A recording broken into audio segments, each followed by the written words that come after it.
دوستوں اور بزرگوں، آپ جانتے ہیں اور خوب باخبر ہیں کہ مسکین پرشیر کی اس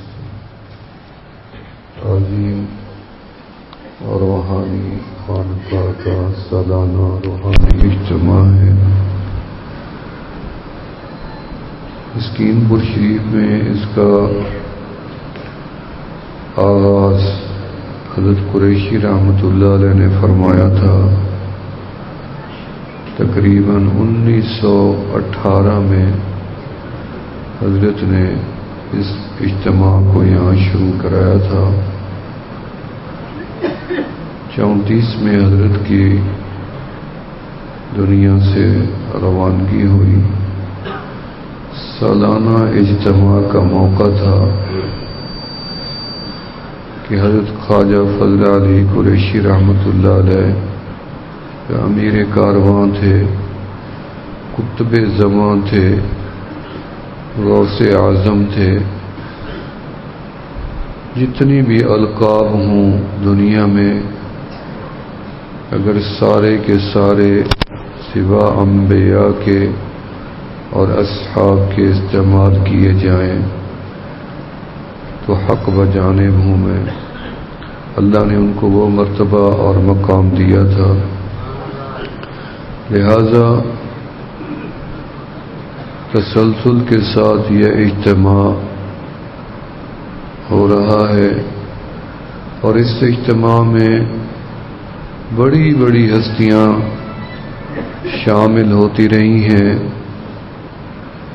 میرے مرشد، میرے آقا شیخ العرب والعجم حضرت مولانا عبد الغفور العباسی المدنی رحمۃ اللہ علیہ نے اس گلشن کو 4 چاند لگائے۔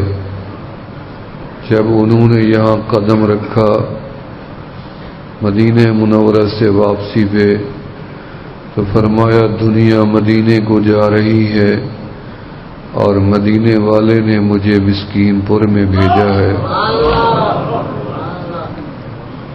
فرمایا عبد الغفور اگر آنکھوں کی پلکوں کے ساتھ بھی جھاڑو دے تو اس مقام کا حق ادا نہیں ہوتا۔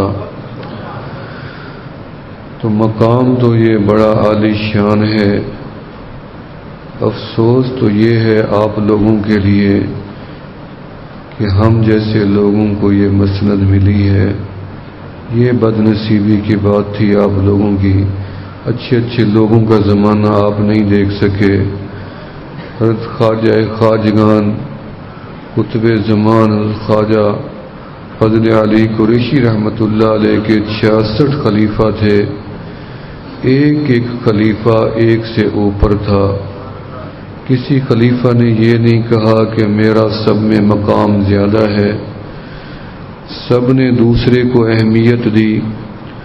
حضرت کے وصال کے بعد خواجہ حافظ کریم بھائی صاحب رحمۃ اللہ علیہ بہاولپور گلواں والے اس مقام پہ جانشین متعین ہوئے۔ سال ہر سال حضرت قریشی رحمۃ اللہ علیہ کا جنازہ بھی انہوں نے پڑھایا تھا۔ سال ہر سال تک انہوں نے اس جگہ کی خدمت فرمائی۔ اللہ کی طرف چلے گئے، اس سب نے جانا ہے۔ حضرت مدنی رحمۃ اللہ علیہ نے باقاعدہ جماعت کا یہاں ایک امیر بنایا اور جماعت بنائی، اور اس جماعت کے امیر حضرت مولانا سید عبداللہ شاہ صاحب رحمۃ اللہ علیہ تھے، اور انہوں نے خوب محنت کی۔ اللہ ان کی قبر کو ٹھنڈا کرے، کروڑوں رحمتیں برسائے، فیضان کو جاری فرمائے، اور ان کے زندگی میں ہی ہمارے شیخ مکرم شیخ کامل حضرت سیدنا علاء الدین شاہ صاحب گیلانی نور اللہ مرکزہ دار السلام والوں نے خوب 4 چاند لگائے اس جگہ کو آباد کرنے میں۔ تو فقیر کو یاد ہے انہوں نے بیان میں فرمایا کہ میری سعادت ہوگی کہ میں مسکین پور کی راہوں میں آؤں اور اللہ کو پیارا ہو جاؤں. یہ انہوں نے فرمایا تھا. شیخ کامل خواجہ سید احمد صاحب قریشی احمد پور شرکیہ والے، جن کا پانی پت میں مزار ہے، جن کی وساطت سے حضرت مدنی رحمۃ اللہ علیہ حضرت کے سلسلہ میں داخل ہوئے. خواجہ عبد المالک صاحب صدیقی رحمۃ اللہ علیہ، خواجہ عبد المالک خلیفہ عبد المالک صاحب چوک قریشی والے، اسی طرح حضرت کے خلفاء کرام کی ایک لمبی فہرست ہے. ابھی ماشاءاللہ وہ لوگ تو آج دنیا میں نہیں رہے، کچھ لوگوں نے ان کی صحبت بھی پائی ہے. سید زوار حسین شاہ صاحب رحمۃ اللہ علیہ، سید غلام دستگیر شاہ صاحب رحمۃ اللہ علیہ، حضرت ڈاکٹر غلام مصطفیٰ خان صاحب رحمۃ اللہ علیہ. اور یہ ہستیاں جن کو آج آنکھیں نہیں دیکھ سکتی، ایسے خوبصورت حسین چہرے، پر نور چہرے زمین اپنے اندر لے گئی ہے، جن کو دیکھنے کے لیے آج ہماری آنکھیں ترستی ہیں. اس سال جدائی میں ہمارے سلسلہ کے عظیم روحانی بزرگ حضرت مولانا بشیر احمد شاہ جمالی صاحب رحمۃ اللہ علیہ ایک دانہ اور تسبیح کا گر گیا. اس طریقے سے ایک ایک کر کے اللہ کے نیک بندے دنیا سے اٹھ جائیں گے.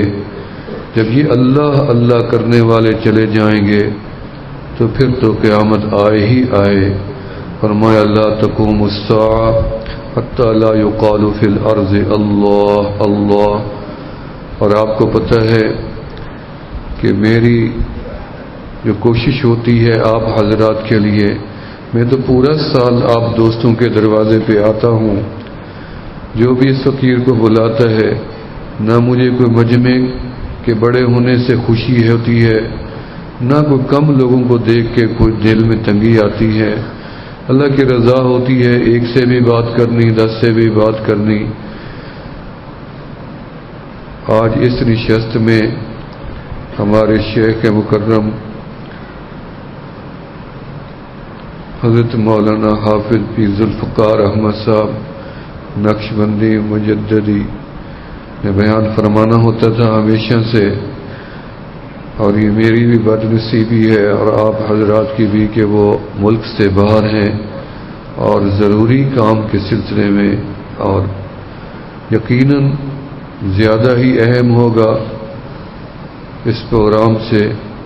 البتہ مجھے اس بات سے بڑی راحت ملی ہے کہ حضرت نے پوری جماعت کو بھیجا ہے.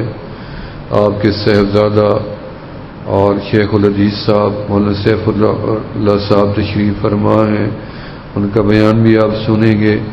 شیخ الحدیث صاحب مولانا حبیب اللہ صاحب بھی تشریف فرما ہیں، ان کا بیان بھی آپ سنیں گے.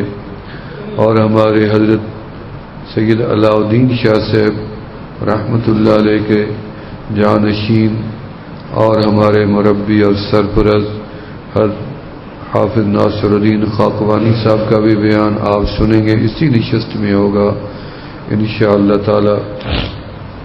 تو لمبی بات ہے کرنے کو، یہ تو داستان ایسی ہے کہ چھڑے تو ختم نہیں ہوگی.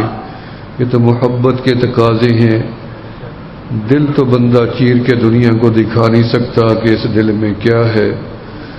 البتہ آپ ظاہر سے دیکھ کے تو فیصلہ کر سکتے ہیں کہ یہ اللہ والوں کا اجتماع ہے، نیک لوگوں کا اجتماع ہے.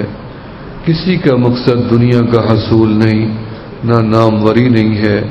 سب کا یہاں آنے کا، تکلیف اٹھانے کا مقصد فقط مولا کی رضا ہے. کسی طرح ہمارا روٹھا رب ہم سے راضی ہو جائے، کسی ہماری طرح بگڑی ہماری بن جائے، سنور جائے. کون سی بات ہو، کون سی نیکی ہو، اور بڑی ذات ہم سے راضی ہو جائے. لہذا بندوں کو راضی کرنا بڑا مشکل ہے بھائی، رب کو راضی کرنا بڑا آسان ہے. بندے تو راضی ہونے کو نہیں آتے، رب تو دروازہ کھول کے بیٹھے ہیں کہ کب میرا بندہ صدا لگائے اور میں اس کی پکار سنوں، کب میرا بندہ ہاتھ بڑھائے صلح کا اور میں اس کو اپنی رحمتوں میں ڈھانپ لوں، تو اللہ کا رحمت کا در کھلا ہے۔ جنید بغدادی رحمۃ اللہ علیہ نے ایک لڑکی سے کہا جلدی کرو، رب کو منا لو، ایسا نہ ہو کہ اس کا در بند ہو جائے۔ تو اس نے جواب دیا کہ جنید پہلے یہ تو بتاؤ کہ میرے رب کا در کبھی بند بھی ہوتا ہے؟ حضرت جنید بغدادی رحمۃ اللہ علیہ سوچ رہے تھے کہ میں نے اس کو نصیحت کی، پھر پتہ چلا کہ اس نے ان کو نصیحت کر دی کہ آپ مجھے جلدی کا تو کہہ رہی ہیں، یہ تو بتائیں کہ رب کا در کبھی بند بھی ہوتا ہے؟ وہ بند کیوں کرے؟ امیر دروازہ بند کر لیتے ہیں، مجبور بند کر لیتے ہیں، جو اکتا جاتے ہیں بند کر دیتے ہیں، جن کو جان کا خطرہ ہوتا ہے وہ بھی در بند کر دیتے ہیں۔ رب وہ ذات ہے جو تمام مجبوریوں سے پاک ہیں۔ رب نے دروازہ نہ امیر کے لیے کبھی بند کیا، نہ غریب کے لیے کبھی بند کیا، نہ بوڑھے ضعیف کے لیے کبھی بند کیا، نہ کسی عورت اور مستورات کے لیے بند کیا۔ رب کو جیسے مرد نظر میں ہیں ایسے اللہ کی نظر میں خواتین بھی ہیں، کہ کون سی عورت ہے جو میری بارگاہ میں کھڑی ہو جائے اور میرے دروازے پہ آ کے سوال کرے اور میں اس کی مرادوں کو پورا کر دوں، میں اس کے سوالوں کو پورا کر دوں، میں اس کی عبادات کو قبول فرما لوں اور اس کے لیے رحمتیں برسا دوں۔ لہذا اللہ کا وعدہ اگر ہمارے ساتھ ہے تو اللہ کا وعدہ ہماری مستورات کے ساتھ بھی ہے۔ کبھی اللہ نے یہ نہیں فرمایا کہ مرد کے ساتھ عورت آئے گی تو میں اس کی فریاد سنوں گا، کبھی کہیں نہیں لکھا ہوا، بلکہ فرمایا عورت اپنے مرد کے لیے مانگے تو اللہ نے اس کو یہ فرض کیا ہے اس کے اوپر کہ وہ اپنے خاوند کے لیے دعائیں مانگے، اللہ اس کو قبول فرماتے ہیں۔ عورت اگر اولاد کے لیے دعا مانگے تو وہ بھی قبول ہو جاتی ہے، ہمسائے کے لیے دعا مانگے تو وہ بھی قبول ہو جاتی ہے، اپنے لیے دعا مانگے تو وہ بھی رد نہیں ہوتی، قبول ہو جاتی ہے۔ لہذا عورتوں کی دعا مردوں کی نسبت زیادہ قبول ہوتی ہے، اس لیے زیادہ کہ ان کے پاس گناہ کے چانس کم ہوتے ہیں، مردوں کے پاس گناہ کے چانس زیادہ ہوتے ہیں۔ لہذا جب ہم گناہ کرتے ہیں اللہ اور ہمارے درمیان بڑا خلیج اور فاصلہ پیدا ہو جاتا ہے۔ جب ہم مل کے سب اجتماعی توبہ کرتے ہیں تو رب ذوالجلال کے ساتھ ہمارا رابطہ ٹوٹا بحال ہو جاتا ہے اور رب ذوالجلال فوراً متوجہ ہو جاتے ہیں۔ کتابوں میں لکھا ہے کہ ایک بچہ ماں سے دور ہو تو وہ جب روتا ہے تو ماں اس کی رونے کی آواز سن بھی لیتی ہے اور بے قرار بھی ہوتی ہے، پھر بھاگتی بھی ہے اور بچے کو آ کے اٹھا بھی لیتی ہے۔